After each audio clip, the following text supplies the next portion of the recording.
एक संस्कार है। हमारे समाज में विवाह एक संस्कार है। विवाह मंडप में वर और वधू बैठे होते हैं, कन्यादान हो जाता है,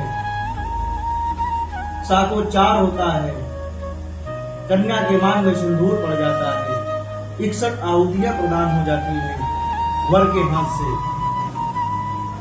इसके बाद भी विवाह को पूर्ण रूप से नहीं माना जाता। इसके बाद कन्या के 7 वचन होते हैं। कन्या के 7 वचन वैवाहिक मंडप के नीचे ही होता है। वैवाहिक मंडप की महत्वता होती है कि जिस मंडप में हम और आप बैठे होते हैं, उस मंडप की क्या महत्वता है, पहले उसे जानिए। मंडप बांस का ही क्यों गाड़ा जाता है?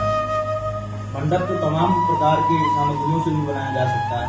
आजकल तो डिजिटल इंडिया है, डिजिटल मार्केट है, तमाम तरीके के रेडीमेड पदार्थों से भी बनाया जा सकता है। मंडप बांस का ही क्यों बनाया जाता है? क्योंकि बांस वृक्षों में सबसे ऊंचा वृक्ष माना गया है। बांस की हाइट सबसे ज्यादा होती है, लेकिन जब वो बहुत अधिक ऊंचाइयों पे जाता है तो वह झुक जाता है, टेढ़ा हो जाता है ऊपर से।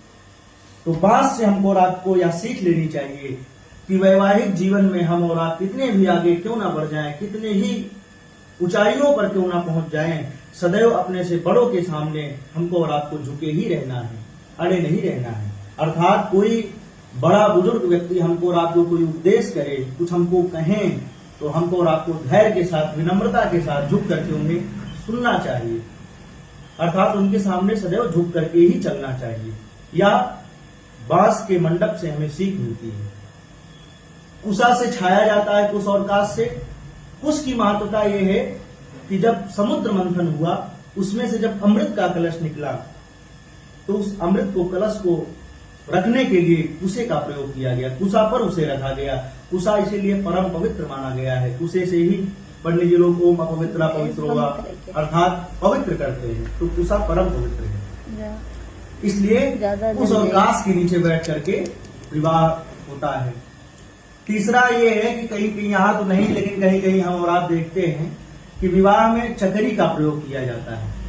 चकरी के 2 पार्ट होते हैं। उन दोनों पार्टों को जोड़ करके रखता है एक विश्वास रूपी खूंटी, अर्थात एक लकड़ी होती है जिसके सारे दोनों पार्ट जुड़े हुए होते हैं। इसी प्रकार से वर और वधू ये चकरी के 2 पार्ट हैं। इनको सदैव जुड़े रहना चाहिए एक खूंटी से। वह खूंटी कौन सी है? विश्वास रूपी खूंटी। अर्थात पति को सदैव अपने पत्नी पर भरोसा रखना चाहिए और पति को पत्नी के ऊपर। दोनों जब तक एक दूसरे के ऊपर भरोसा नहीं रखेंगे, तब तक वैवाहिक जीवन जीना संभव नहीं है। और जब चकरी के दोनों पार्ट जुड़े हुए होते हैं, तो उसमें आप चने की दाल डालो, मटर की दाल डालो और उसे घुमा दो तो अलग कर देते हैं उसे, अर्थात पीस देते हैं उसे। उसी प्रकार से वैवाहिक जीवन में वर और वधू दोनों, यदि दोनों के प्रति आपस में प्रेम है, विश्वास है, तो कितनी भी समाज में विपत्तियां क्यों ना आ जाएं आपके जीवन में, अगर आपको अपनी पत्नी पर भरोसा है और पत्नी को पति पर भरोसा है, तो कितनी भी विपत्तियां क्यों ना आ जाएं, विघ्नता कितनी भी क्यों ना आ जाए, एक दूसरे पर यदि विश्वास है, तो आपका वैवाहिक जीवन कभी भी डगमगा नहीं सकता, कभी भी आपको कोई अलग नहीं कर सकता। विश्वास रूपी खूंटी से सदैव जुड़े रहना चाहिए।